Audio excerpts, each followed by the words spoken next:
Good morning, good evening, good afternoon to all my blessed beloveds out there in living and thriving land. It's living and thriving time, and I'm Rusty. I am having a little bit of a technical difficulty, so I don't know if you can see me, but we had a torrential rainstorm here, so I think the internet is really sluggish right now. Even Chloe had a hard time getting onto her classes today. We needed the rain desperately, though. Here in the Gulf side of Florida, Jurassic Park, as I lovingly call it, it's been really humid. So that storm came rushing in and brought out the humidity and gave us about 4 hours of a reprieve, but now the humidity is coming back. So we'll see what happens. I am super excited. I am on my 1200th, is that how you say it? Guest. And it's just been an incredible ride. I can't even tell you, I've literally been all over the world, twice back virtually, and it has been an honor to meet so many beautiful souls that enrich their communities, that enrich the world with their gifts, their treasures, their poetry, their creations, and their spirit to continue moving forward even during a pandemic or any other kind of life storm that happens, because we all go through adventures. Not always fun adventures, but they're experiences, and that's what we're here for.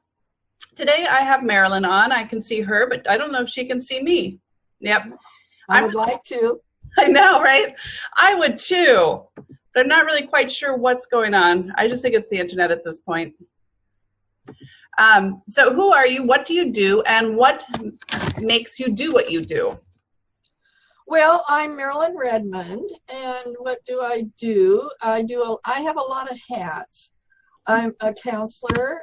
I'm an ordained minister for spiritual healing and past life regressions. I have become internationally board certified to do past life regressions, and I'm on the American Board of Hypnotherapy. So I know today that when we heal at the soul level, at the subconscious level, that's when the real healing happens. And so because my experience has brought me through many difficult situations, medically and emotionally, spiritually, physically, you name it, I've pretty much been there. I have found the answers to get to the other side and actually resolve the situations in a loving resolution. And from that, I started writing my experiences and answers and tools I found. And so I ended up becoming an author by writing. I woke up from my meditations writing poetry, and my writing teacher said those should go in a book, and she happened to be a publisher. So I ended up becoming a writer. These things have fallen in my lap. It's just kind of evolved. So my writing then came into being more than just poetry, because I'm also a medium, and in channeling information about 2012, I was told by Saint Germain to put it into a book. So that's my book, The Real Meaning of 2012, Bringing Heaven to Earth. And so from there, I was told by Archangel Michael that I would be writing a book to be transferring the information from the 12-step programs into the mainstream.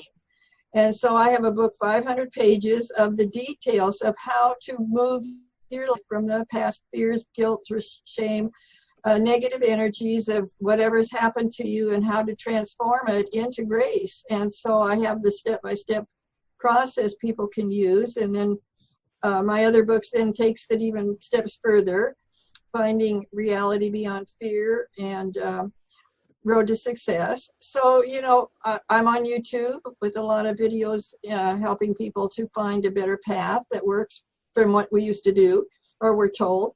And so I do, counseling. I give readings because I do connect with the other side and people that have passed over, but also with higher archangels, as I mentioned, Archangel Michael and Archangel, several of them actually. And so, it's because I took a trip to Australia and ended up at the Great Barrier Reef, and I was so impressed with the water life that I started painting it, and that led to me becoming an artist of angels, because I've almost died 12 times and angels have kept me alive. So I started from that painting of what was under the water that was so terrific. I started painting angel portraits So I illustrate my own books, and I could go on, but those are the major issues that I help people with holistic health and addictions and other mental health and maladies that are in their life, because we can get past them if we truly want to do the tools it takes to do that. I remember mentioning that you have me beat because I've had near death 3 times, but you've got 12, so you've even outpassed any cat I know. Well, I'll tell you, God has mysterious ways to come into my life. And one of the real, I've had several really traumatic ones, but because I've been off the cliff at the Grand Canyon. That was the first time I knew I had angels. And they had us land about 40 feet down on a ledge. Can you believe, of all the places on the Grand Canyon you could fall off of, there was a ledge that protruded out from the side of the canyon. And it was slippery, icy weather in January, 1st of January, from Christmas time, coming home from a Christmas vacation. And I won't give you all the bloody details, but basically as we hit the ice and we were right on the edge of the cliff, we slid right off the cliff, and the angel's hands immediately grabbed the car and turned us upside down and landed us very gently in the snow below us. And as we were quickly trying to scramble out of the car, because, you know, in the movies, it always shows a car blowing up. Right. And so we were trying to get out of there quick, and we actually had no problems getting out. And I was going for help, and in the meantime, the ranger showed up to bring help. And he said, "You've been seeing too many movies." But that's when I first recognized how valuable angels are in our lives. And so it was amazing that we could each get the car repaired and actually drive it home. And then another time, my husband tried to kill me several times. We were in a domestic violent marriage, and alcoholics I didn't understand how all that came together, but through circumstances later, I have come past that. But he tried to kill me several times, and one time, it was in our house. I'd gone to a meeting, and he didn't want me to leave because we had business problems to resolve. And I figured, well, when I got home, we'd talk about him. And he was a psychopath, alcoholic, rageaholic, sex addict. And he was in a tirade, and he was going to teach me that I couldn't leave if he didn't want me to leave. And so coming home was disaster time. The time I went against his wishes prior to that, he broke my tailbone. So this time coming home was a real threat. I didn't know really what to do, and didn't have anywhere else to go. So I opened the door and didn't know what was going to happen. He got me cornered in a real small bedroom. I figured, man, that's it. I was going to be another Nicole Simpson. And time stood still. It was a very strange feeling, and the voice inside started speaking to me.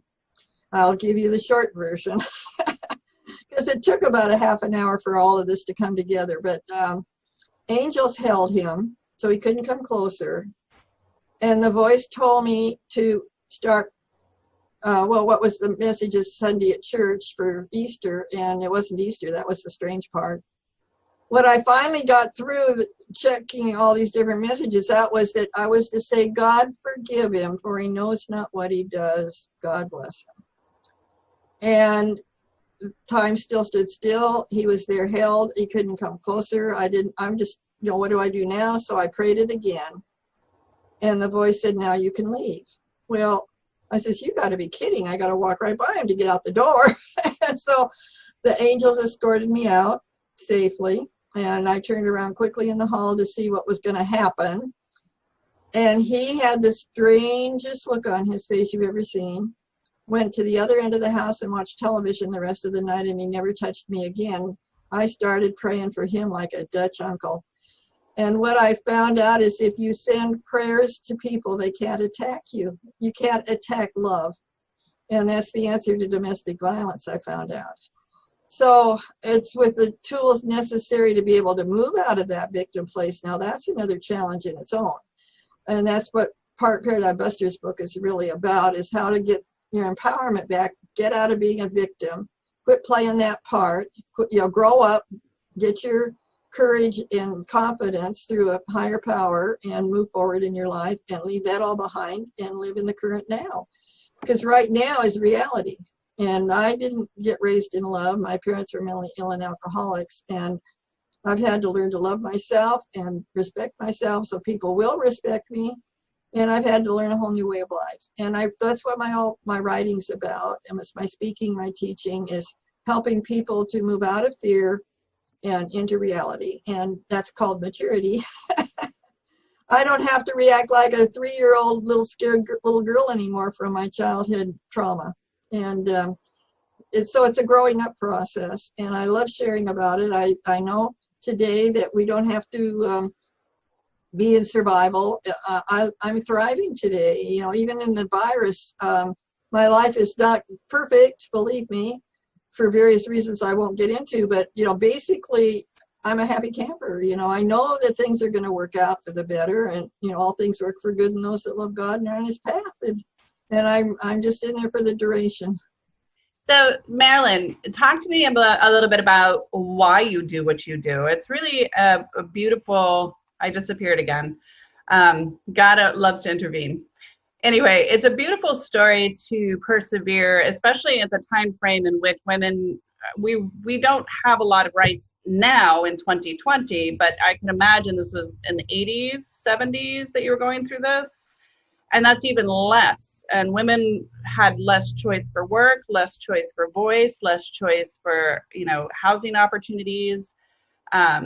So how did you find the strength to kind of saddle up, belly up, and get good with it? Well, I've never really totally been this open about it, but I will. Because my life was so frantic, I've lost your picture. Because my life was so frantic, I didn't have any courage, and I found, because alcoholism runs in my family genetically, and I found that when you have a drink of alcohol, all of a sudden you have courage. And so I used that in college, and I went through college as an emotional 3-year-old, if you can imagine, in high school and all the rest. And married what I was used to. And when he tried to kill me in a car ride home from a vacation, for the first time in my life, I prayed from my heart. Instead of using a Bible with the prayer written in it, I asked God, please help me. I really don't want to die. And that connected me with a spiritual consciousness I was never aware of. I was taught in church God was out there, out beyond, you know, and he'll save you. What I've come to understand, and this is what I help people to find in my Paradigm Busters book, is that God is in your heart, is within. Always has been there. And I didn't have to believe the stories people told me that I wasn't good enough, or that I wasn't worthy, or I didn't belong, or, you know, all those things that were negative, I picked up like a sponge. And my mother being paranoid schizophrenic, I never heard any loving comments. She was never really there for me, emotionally especially. She was in other ways, so I looked socially acceptable, but as far, I was dying on the inside. So when I asked God for please help me, all of a sudden opportunities that I never even knew about started appearing in my life, and one was treatment. So I ended up with treatment, didn't understand it was alcoholism as a disease, but they gave me a lot of tools, and one of them was a daily spiritual path that I could substitute for prescriptions and alcohol. And so as I'm walking this daily path of spirituality, gradually I'm growing into being a more, I'm responding in love instead of staying in my fear. And I'm letting go of the past instead of living and letting it run my now life. I don't have to let the past recreate itself. So it's a gradual process. It's not going to happen overnight. It hasn't for me anyway. I'm not one of those that all of a sudden had the miracle and I'm I'm well and perfect. I wish. But, you know, I've learned so much of how to get to the other side and stay moving forward with forgiveness, gratitude, compassion, and unconditional love. That those were the lessons I needed for me to change from being that fear-based person into a love-based person. I find it really remarkable. I don't know if you can see me. I'm kind of now you're back. I'm still working on it. Darn it. I find it remarkable that you stayed with him even though he tried multiple times to kill you. And that must have been very, I had a domestic violence marriage as well. So I remember when you hear the truck pulling into the driveway, everybody changed. Their bodies changed. Everybody got tense. We didn't know what was walking in the door. Even our dog, who was a boxer, he had a nub tail because he was AKC. He would still try to hide his tail behind him because of the tension, the anxiety of whatever was going to come in. And I couldn't imagine if he tried to run us off the road or any of the stuff that your husband put you through. I don't even know if I could sleep. How did you do it? Well, I did it because when I found out, I didn't really want to stay in that marriage, but I was emotionally 3 years old. I had to grow up enough to be able, I tried 3 times to divorce him. And at that point, when we ended up in treatment, I stopped drinking and using any prescriptions. And I have now, I'm 35 years without a drink and 19 years without a prescription, because they literally stop you from growing, from feelings and emotional growth. So when I'm still in the domestic violent marriage for 5 years, sober, having to deal with what you're just talking about. Yeah. What I found out is that being sober, I realized what I was doing that brought it back to me. I did have not a clue until I told you about the bedroom situation, that what you send out comes back. That's a universal law. And so I was trying to defend myself on a subconscious basis, and he acted out on a physical basis trying to defend himself. So it's like a poker game. And I'm trying to defend myself from my past problems. I don't want to be hurt again. So I had my walls and I had all my craziness, and I'm sending that to him, and he's retaliating. It's like a poker game. If I send out my defenses, he sends out, he's trying to protect himself, and it just raises up like a poker ante. And I had to quit. That's when I prayed for him to God, forgive him, for he knows not what he does. That stopped the retaliation. Then I found out, I got really angry one day at God. I found out you could. And I said, I don't want to be in another battering and abusive relationship of rape. And so God, the voice came in and told me, and this was a real turning point in my life, said that I had to become the qualities I wanted in a partner, so that I would become the magnet, and then I would attract healthier people to me. So I ended up in Al-Anon, and I learned healthy behaviors of how to detach with love, and how to handle life on life's terms, and how to live and let live, and all those things I didn't know how to do because I was codependent like a barnacle. And, because when you're 3 years old, what else are you going to do? You hang on to somebody you think knows better than you do. And the trouble was, he didn't know any better than I did. He was probably 3 or 4 years old emotionally himself. The psychiatrist said he doubted that he would ever be able to face the fears of his childhood abuse, which is what turned out. I was able to come through by the grace of God. I'm thriving today, not dying on the inside. I literally was dying. The doctor of treatment said I was in the last stages of alcoholism, and to pick up is to die.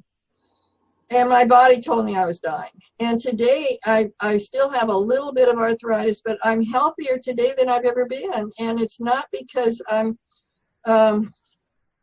it's because I've changed my lifestyle. I don't live in fear today. I'm not a fear-based person. I'm a love-based person. And when you're in service, you're helping others. You get out of your selfishness and survival into extending love to others. And God is energy and extension, and that makes you feel good. So I feel terrific today. I'm usually helping somebody somewhere, somehow. I do a lot of answering on Quora, and I do a lot of writing. I have a couple monthly columns, and I write books. And I'm writing right now one on how my angels have helped me stay alive. Thank goodness for, I know it's all energy today, but I want to explain a lot of that in this book. And, so life can be really good, but I have to make the choice. We have choice in life. And I can choose to stay a victim, or I can choose to grow up and find the truth about who I am in the universe, what I'm about, what makes life tick, and who Marilyn is, and be myself today. And what a blessing that is. Well, what I love about this story is that you did persevere, even though you still had your 3-year-old energy or 3-year-old understanding, you still persevered and you found ways, you had guidance, which I believe very strongly in. And, you know, you were able to reinvent yourself from a very sad place. And I think that we're given those stories so that we have comprehension and compassion, and not just compassion for other people, but compassion for ourselves. And that's a huge thing that's difficult for most people to have is, you know, you can be in service of other people, but sometimes when you're in service to other people, you're ignoring yourself. And that's a fine line, isn't it? Well, one of the things I really have come to understand more recently is I wrote the script for my coming in, because those were the lessons I needed to learn in this particular life so I could get past those old situations. I do past life regression, so that's part of the mix. And I had to change that energy. And I was, well, if you read the prologue to Paradigm Busters, I came down to help people, and I was told you have to go through those experiences or they won't listen to you. They won't connect with you, so they can see you came through it. And so it's not that I loved doing this, believe me. It was pretty very scary.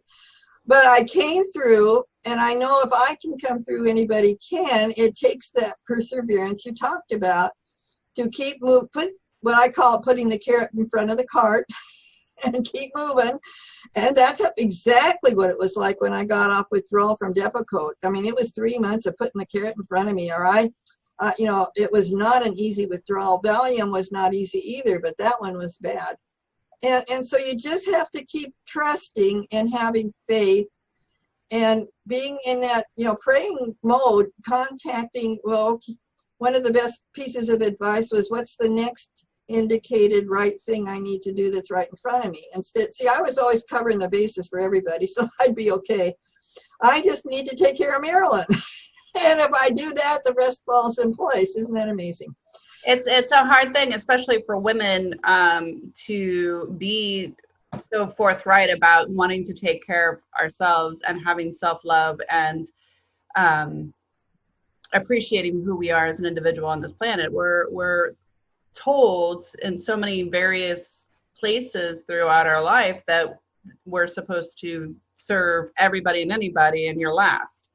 And there's a movement forward, I think, where over the last 20, 30 years, it's really not withstood that ideology anymore. Women are really starting to get really good with themselves. They're becoming much more authentic. They're really appreciating the value of makeup or no makeup and those kinds of choices, whereas there was a time period where that wasn't a choice. You had to look the part in order to be married, in order to have housing.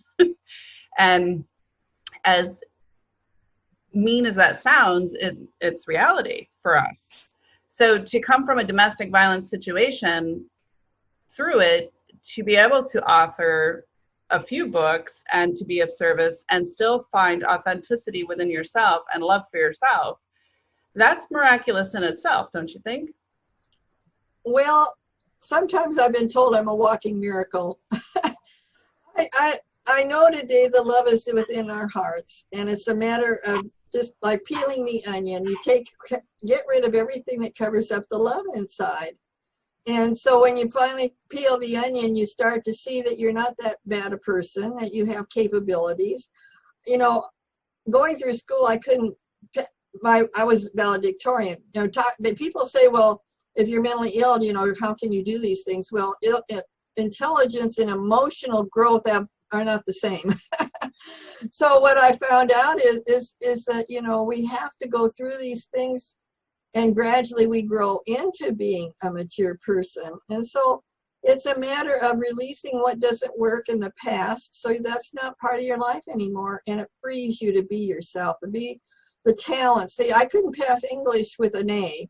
I always beat myself up about that. And I ended up being a writer. Who would have ever guessed, you know? I wanted to do art when I was a kid, and my mom says we can't afford the supplies, and so I didn't do art. Well, guess what? I'm an artist today. you know, we can do what's right for us today. And that's the real part that is wonderful, in my opinion, is fortunately, I was given music lessons growing up, and that's like meditation, I discovered. That keeps you connected on a higher level. So there was that part of me had sanity to balance out all the insanity. And so gradually we find abilities and talents that as we move into being who we are, to help others. And, you know, in my case, counseling, speaking, teaching, writing, these are talents that I couldn't do in the past, but now in my new mode of life, they just, it's like falling off a log, you might say. It's just naturally comes, and I love it. Life is so much, do you know how hard it is to stay sick? It takes a lot of work. And what's beautiful about going through the journey is I find the more and more people that I interview, including my own interpersonal interview, I find that we go full circle. So even though in the beginning our expectation was here, whatever that is, you know, I did not have a very loving childhood either, so I can relate to that. You know, I was always locked outside. Mm-hmm. That was the extent, you know, of the affection, unless I was in trouble, and then I was beaten. So, yeah. So there wasn't that emotionality, and I can appreciate the emotional aging or lack thereof. I can relate to that, and I think most of my viewers can relate to that. So as you go through the journey, you get to a smarter, maturer place, and you turn around and you get to do what it is that your soul always wanted you to do. You were just not at the right time. And I love that. I find that is pretty much everybody's go-to, is they just end up full circle, but they end up with new and fresh eyes to do it the way they want to do it. More control. I think you're completely right. So Marilyn, where can we find more information about you? This is a great place for you to give us your information. And, you know, this does go very viral, as you know. So be careful all the information you give, but. Well, I'm not a secret today. And if I can help people, I'm glad to do it. I have a website, angelicasgifts.com. Angelica is my major angel. And so I decided that would be a good cover for all the different hats I wear. So angelicasgifts.com. If you forget my website, you can Google me at Marilyn Redmond. I have a lot of Google entries on the listings. I have a blog, Marilyn Redmond's books.blogspot.com. I also have 172 YouTubes, and it's about interviewing for my different books and my healing alcoholism, codependency, spiritual path, whatever, various things. And I have some channeling up there because I'm a medium. And so if you're interested in that kind of thing, in fact, I actually had a prophecy about what's going on right now with the government. And that was 35 years ago. So I knew that this was coming at some point. And I also, if you want to call me, 253-845-4907. Or you can email me at Marilyn, Marilyn, at angelicasgifts.com. And, you know, I do counseling, readings, helping people get through their difficulties. There are tools and there are ways to move beyond. I loved doing a past life regression for one gal, was very codependent. She says, I don't want to keep getting these same guys all the time. She didn't really want to keep going on that path. And in the middle of the process, she just, all of a sudden, she says, is that what I'm doing? I don't have to do that anymore. So it can be as simple as just becoming aware of what not to repeat, you know, that brought on the problem in the first place. So all these things can help us. I have a lot of articles out there. I write 2 monthly columns, one for the Sussex newspaper and another one for a 12-step AA program. They have a newspaper I write for. It's Area 72. And, you know, there's a lot of ways for me to, for people to connect with me, but Google's probably the easiest, quickest way, but my website's wonderful too. Marilyn, you've been a real treat, and I hope that you continue to speak your voice and show your courage and your strength and share your books, because I feel that a lot of women and young women out there can definitely go, okay, whew, I'm not alone. I've had, whew, because you know that feeling as well as I do, and as well as many of my viewers out there know that you feel very alone and very ashamed and very filled with guilt. And those are normal feelings, but I testify, and Marilyn testifies, you can do this. You are stronger, way stronger. Everybody can. Than you think. And if I can do it, and I'm a big cuddly sissy baby, I am. I'm like, I cry at Hallmark commercials. Forget the movie. I can't even get to the movie. Big mush. You can do it. And Marilyn's testimony, she definitely did it. And I give her props for all the times that she had to walk in those moments, not knowing how she was going to get through. There have been a few. Marilyn, this is wonderful. Thank you so much for coming on. I apologize with the technical difficulties. Weather is what it is, and technology is being stretched all across the world. So it's a new world, as you knew 35 years ago. And I'm grateful to finally have you on the show and to see your face and to virtually hug you and high five. And please send me the links for the show. I'd like that. Oh, absolutely. Absolutely. And then Marilyn's links will be located down below, or maybe to the side or somewhere, but she will be airing pretty soon, actually, in the next couple of weeks. So the takeaways are, you're stronger than you think, and no addiction is stronger than you. There is help, there are resources, and prayer is a good step to at least center yourself before you pick up. That's the best thing. Second part of addiction that we've heard over this series, if you feel like you need it, do 15 squats. Girl, you know I'm not doing 15 squats, so I'm not drinking anything but water. Change your patterns, change your patterns. 21 days to change a good habit or a bad habit, or make a good habit or make a bad habit. You have these choices and you're in full control. You don't feel it sometimes, and sometimes it gets really scary, and sometimes it gets really sad. Grab a box of tissues and call me. Exactly. I'll cry with you. Exactly. What are you doing to be of service? Marilyn has demonstrated above and beyond how you can be in service through your story and through your own healing. And I believe strongly that when you're in service, you are providing something good for other people, as well as healing your wounds. There's nothing like being with other people, helping them. And this is a great time to learn to be of service. Gratitude and blessings. I can't stress that enough. Every morning, every night, you give your gratitude and blessings. Thank you, I got another day. Thank you, another day without drinking. Thank you, another day not getting hit. You know, it could be that simple. It could be even larger. Like for myself, I absolutely love watching the sun rays change the environment to the point where you can see the shadows disappear and take shape as trees and buildings. And well, where I live, it's Jurassic Park, so lizards and turtles and the cacophony of birds. Write a mission statement, find your passion, and you know, there's always some way to be creative, and that is very meditative and very healing within itself. Know that I love you. Know that you're beautiful. Be kind to yourself. Go do something fun. Sing in the rain. Dance in the shower. Don't slip. Dance around naked. I don't care. Get your soul up high so that it's singing and vibrating in such joy that even people in China will rock out with you. Until next time.